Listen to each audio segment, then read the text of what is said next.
If you've ever felt like you're never full no matter how much food you eat in a day, or you can never seem to lose any weight or see any results no matter how much time you spend in the gym, girl, I'm sorry to tell you, but you're probably not getting enough protein, and you're probably not eating in a calorie deficit either. And don't get me wrong, this took me forever to figure out, so I've definitely been there. But once I cracked the code, I started losing weight and seeing results faster than ever before. So today I'm going to show you how I finally learned how to eat in a way that keeps me in a calorie deficit and gets me enough protein every single day without one big meal prep session, without eating boring food that has absolutely no flavor. And spoiler alert, it's actually really simple. So let's get into it. We're going to break this down meal by meal, starting with my personal favorite meal of the day, breakfast. First meal I'm going to share is the breakfast that my husband and I eat almost every single day, which is why I call it the OG brekkie. To make this meal, we start with 2 eggs, some egg whites, which are low in calories and very high in protein. Then we also add in some cottage cheese, which again has a lot of protein, and all the credit goes to my husband for this recipe. This is completely his recipe, and I'm very lucky he makes these every single day. So you mix that all together, and then you end up with these beautiful scrambled eggs that have much higher protein than just regular whole eggs that are scrambled. You also can add some feta on top, which is optional, but I do highly recommend. It is very good. And then we pair that with a piece of whole wheat or multigrain toast with a little bit of butter.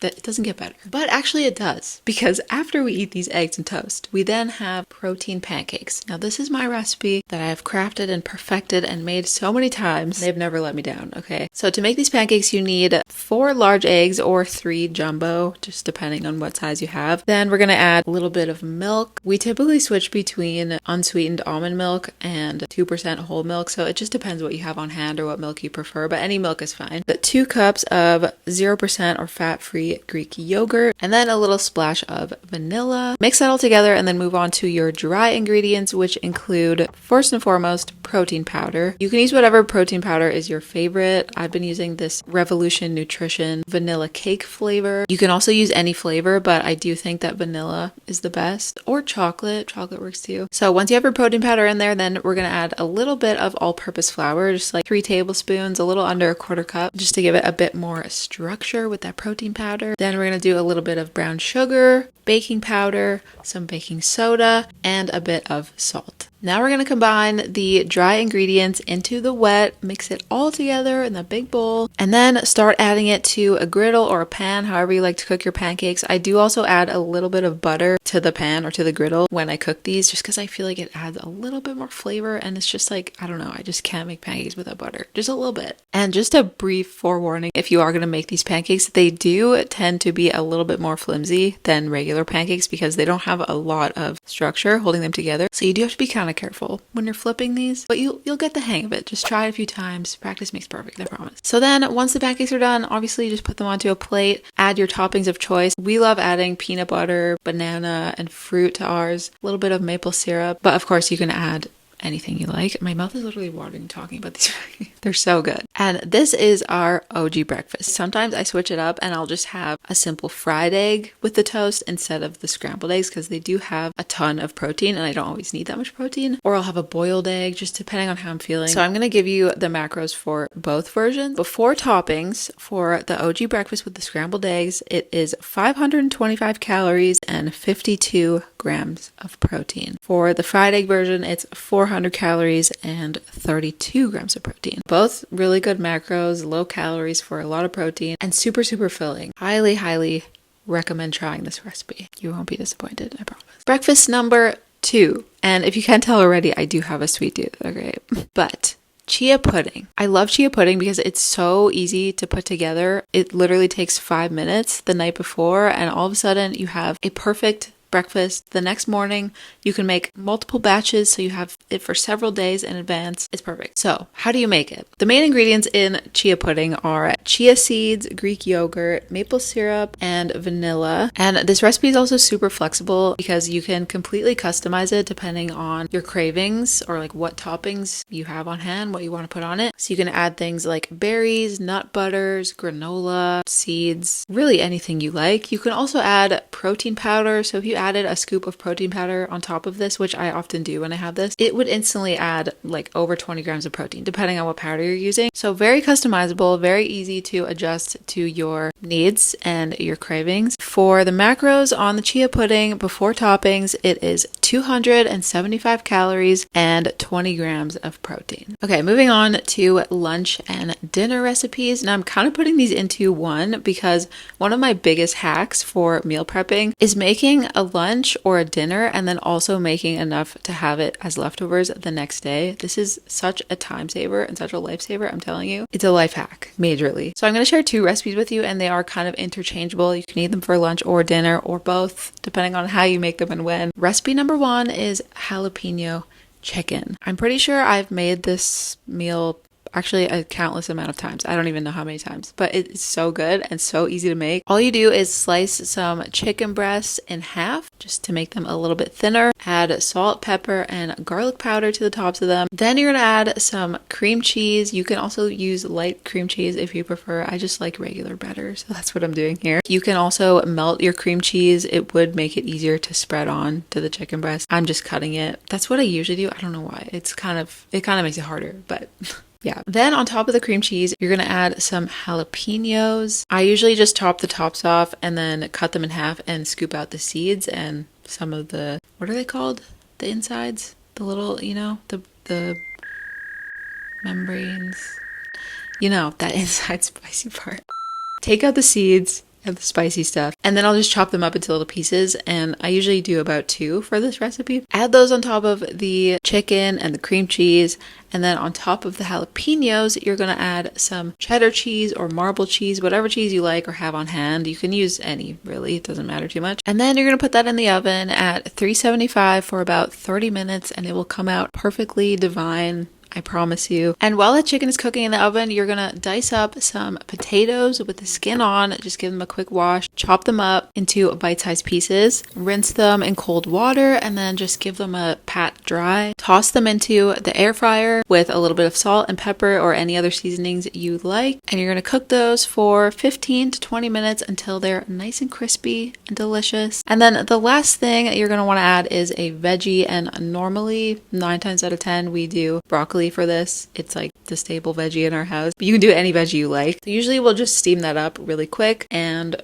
serve that all together. I'm telling you, it is so quick and so easy to put together, and it is so delicious. It's definitely a fan favorite in our house. The total macros for this meal with the potatoes and the broccoli chicken all together is 375 calories and 31 grams of protein. Now for our second lunch and dinner recipe, we are making burger bowls. This recipe includes some lean ground beef that we're just going to toss in a pan and cook until it's no longer pink, and we're going to season it with salt and pepper. Again, you can do other seasonings if you prefer, but I usually find simple is better, so I just stick with salt and pepper. Normally I drain our beef, but for whatever reason this one has like virtually no fat in it. I don't know why. It's just lean ground beef, but it's giving extra lean. So we're just gonna move to the next step, which is to add a little bit of water.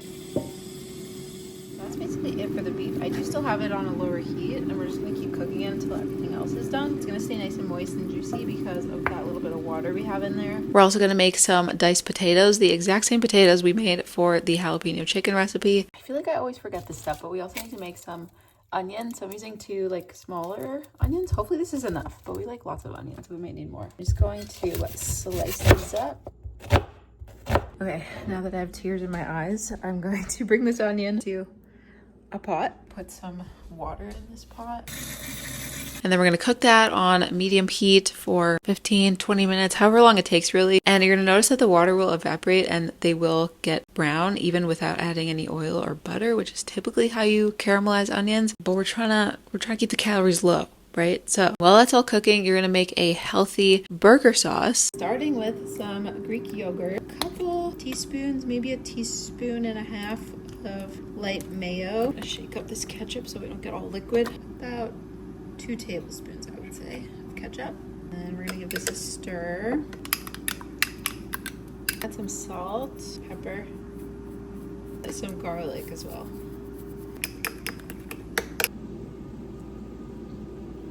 Pretty good actually. Now it's time for the fun part, which is putting them together. One more thing I forgot to mention is that you also need some shredded cheese.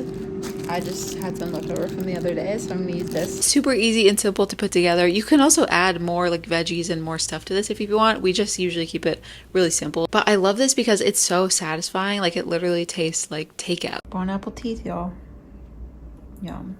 So the macros for this meal come to 300 calories and 22 grams of protein. And then I also wanted to throw in a few like honorable mentions for lunch and dinner meals that we love to eat that are also really easy. I've been making stuffed peppers recently. Those are super easy and super good. Another new favorite is chicken gyro bowls, which consists of grilled chicken, lettuce, tomato, cucumber, and tzatziki sauce. Also super good, super low calorie, really delicious, and like a bit more fresh. And then also a classic favorite, which is probably boring to some people, but it honestly tastes so good, is just grilled chicken with potatoes and veggies. So that could be potatoes in the form of fries, or it could be potatoes in the form of diced potatoes, and then a simple veggie like broccoli or asparagus or whatever your favorite veggie is. I honestly love that meal. I think I could eat that every single day and not get tired of it. It's boring, but it works. It's good. Okay, and last but not least, this is close to breakfast for being my favorite snacks. And let me tell you, your girl has a sweet tooth.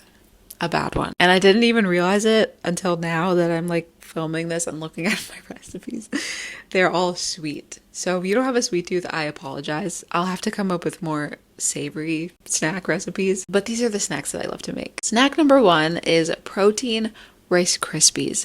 And I'm not even kidding you when I say these literally taste better than the real thing. You need to try it. Ingredients in this are crispy rice or just Rice Krispie cereal, protein powder, preferably vanilla. Mix that together, and then you're just gonna add some maple syrup, some peanut butter, and some powdered peanut butter, so like PB Fit or similar. This is actually like a must. You need the PB Fit to help keep the calories down and the protein up, but it also just adds like the perfect flavor. It's just trust. And then a little bit of water just to thin it out a bit, and some vanilla and a pinch of salt. I'm telling you, these are so good. You don't even have to bake them. You just mix it all together, put it into a baking dish, press it down, put it in the fridge for 10 minutes to set, and you have these perfect Rice Krispie squares. I usually cut mine into 12 squares, but you can change this depending on how many you want, how big you want them to be. Per square, when you cut them into 12, they have 90 calories and 7 grams of protein, which in my opinion is pretty good. For a sweet treat that tastes better than the real thing, I mean, win-win. And it just like perfectly hits the sweet treat spot. Don't just take my word for it. You need to try. Go make them right now. And snack number 2 is protein granola. This I use primarily for yogurt bowls, but you can use it for anything really that goes well with granola. I just love it because it's healthier than store-bought, and even though granola is not like a high protein thing, this recipe still gives you a little bit of protein, and it's healthier than buying it from the store. So for my granola recipe, I add rolled oats, seeds, usually pumpkin seeds, but you can use any seeds that you like really, chia seeds, some ground flaxseed, a little bit of salt, cinnamon, and some vanilla protein powder. And then we're also going to add some olive or coconut oil, as well as maple syrup and a splash of vanilla. Mix it all together and then put it onto a lined baking tray. Bake that in the oven at 325 for 30 to 40 minutes at 325. There's a few optional steps as well. So the first one is halfway through, you can add a mixture of maple syrup and water and just like drizzle that over the top. It just kind of makes it cluster together better. So if you like bigger clusters, which I do personally, then definitely recommend doing that. And then the other one is once it's finished baking, you can add a couple of chocolate chips to the top, which does add a few extra calories, but in my opinion, it's worth it. So I just add a few chocolate chips while it's still warm, and they kind of like melt into the granola. It's so good. Honestly, highly recommend. And then you just let that cool and break it up and put it into a jar or container, and you have homemade granola. So good. Let's get to the macros. For a 1/3 cup serving, it has 125 calories and 5 grams of protein. So again, it does have a slightly higher calorie to protein ratio, but it's super great for adding as a topping on yogurt for a little yogurt bowl, or just adding a little crunch to anything you're eating. And it also has fiber as a bonus. It also has 4 to 5 grams of fiber per serving. And ultimately, it's healthier than buying it from the store, you know? So it's like you're still winning. So those are some of the recipes I've been loving that fit within my macros. They help me stay in a calorie deficit, which for me is 1,700 calories. And they also help me get at least 100, but usually more than 100 grams of protein every day. Of course, not every day looks exactly the same. I do swap out other recipes here and there, but these are just a couple examples of things you can eat that are healthy, not super boring, satisfy your sweet tooth if you're like me, and help you stay on track to reach your goals and be healthy. So I hope you guys enjoyed the video. If you found it helpful, make sure to give it a thumbs up, subscribe for more videos like this. Thanks for watching, and I'll see you in the next one.